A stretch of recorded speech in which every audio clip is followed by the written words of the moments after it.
শোন, যদি সিনেমা দেখো 10টা ব্যাট লাগানো, সিনেমা না দেখো 100 টাকা পুরস্কার দেব। ছেলে কি? জোরে বলেন। পরীক্ষা চলতেছে কিসের উপরে? দেখার উপরে। আচ্ছা বলেন তো, ওই 10টা ব্যাট লাগানো 100 টাকা পুরস্কার দেয়া, এটা কি বাবার জন্য বৈধ হবে? হ্যাঁ? আরে ভাই, আপনি যার উপরে পরীক্ষা নেন সে তো সেই পরীক্ষা দেওয়ার জন্য যোগ্যই না, সে তো অন্ধ। তা সে কিসের পরীক্ষা নেবেন? কিন্তু যেই ছেলের চক্ষু আছে, বসেন, যেই ছেলের চক্ষু আছে তাকে যদি বলেন সিনেমা দেখো 10টা ব্যাট, সিনেমা না দেখো 100 টাকা পুরস্কার, এটা বৈধ হবে কি হবে না? এবার ছেলে বাবার হুকুম পালন কর, বাবার হুকুমের পরে চিন্তা করতে, বাবা বলছে সিনেমা না দেখার জন্য, তো বাবার কথা মানতে হবে নাকি? দরকারটা কি? আমার মন চায় সিনেমা দেখ, মন চায়, বাদ দে, যা হবে কেউ দেখবে না। ছেলে গিয়ে সিনেমা দেখছে, বলেন তো এবার বাবা যদি তার বিচার করে, এটা বাবার জন্য অবৈধ হবে? হ্যাঁ? আবার ছেলের মন চায়, বন্ধুরা ডাকে, সবাই ডাকছে, সবাই কিছু করছে, কিন্তু ছেলে বলছে না, আমার বাবাই নিষেধ করছে, আমার বাবাই নিষেধ করছে, আমাকে বাবা খাওয়ায়, পড়ায়, বিল্ডিং দেয়, গাড়ি দিছে, বাড়ি দিছে, জামা দেয়, কাপড় দেয়, হরেক রকমের খাদ্য দেয়, আমার জন্য বাবা সব কিছু উজাড় করে দেয়, শুধু সিনেমা দেখতে নিষেধ করছে, না আমি দেখবো না। এতটুকু বাবা আমার থেকে পাইতে পারে না? এতটুকু কি পাইতে পারে না?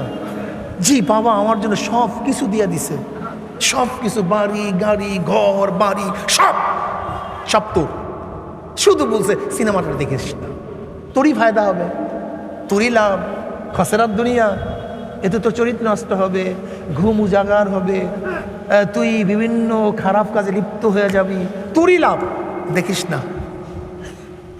এবার ছেলে বাবার কথা মানস, বাবা ঘোষণা করছিল কত, কিন্তু বাবা তো বিশাল জমিদার, টাকার অভাব নাই,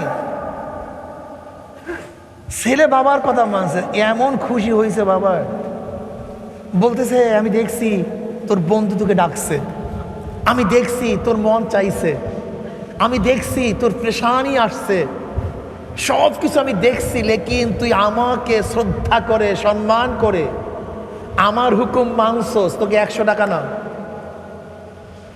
তোকে 100 টাকা না, এই গাড়ি বাড়ি সব তোর,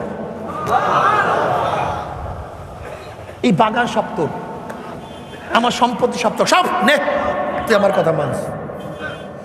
দেখেন এই যে বাবা সব কিছু ছেলেকে উজাড় করিয়া দিছে, এটা প্রতিদান না, এটা মহাব্বত। জোরে বলেন কি? হ্যাঁ না প্রতিদান? আরে মিয়া, সিনেমা না দেখার প্রতিদান এত কিছু হতে পারে না, এটা হলো মহাব্বত, ভালোবাসা। আল্লাহ পাক যাকে একটা ছোট জান্নাত দিবে, সেই ছোট জান্নাতটা দুনিয়ার চেয়ে 10 গুণ বড়। কত গুণ বড়? এই খুলনা শহরে 10 কাঠা জমি ক্রয় করার জন্য আপনি কত সময় ব্যয় করছেন, কত টেনশন করছেন, কত সাধনা করছেন?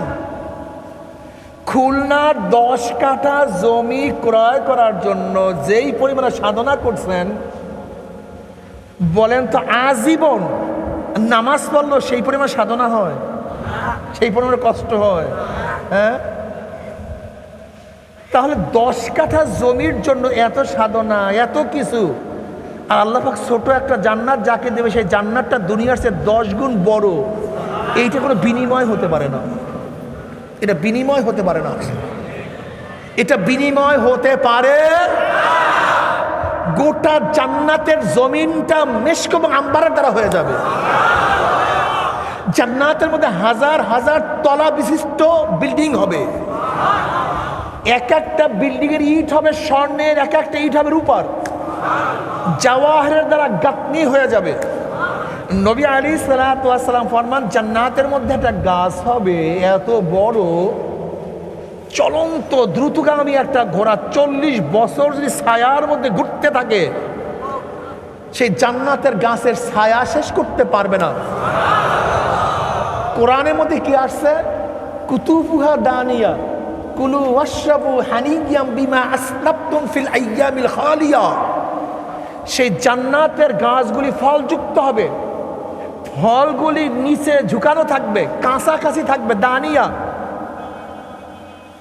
নবী আলাইহিসসালাতু ওয়াসসালাম ফরমান সঞ্চার করা থাকবে ফলের সাথে, যেরকম মোবাইলের সাথে সঞ্চার করা, তাকালি খুলে যায়, টেপের সাথে সঞ্চার করা, হাত ঢুকালি পানি পড়তে থাকে, দরজার সাথে সঞ্চার করা, দাঁড়ালি দরজা অটোমেটিক খুলে যায়, ঠিক জান্নাতের ফলের সাথে চোখের সাথে সঞ্চার করা থাকবে। যখনই জান্নাতে মানুষ কোনো ফলের দিকে তাকিয়ে মনে করবে এটা আমি খেতে চাই, অমনি টুপুর করে পড়ে যাবে।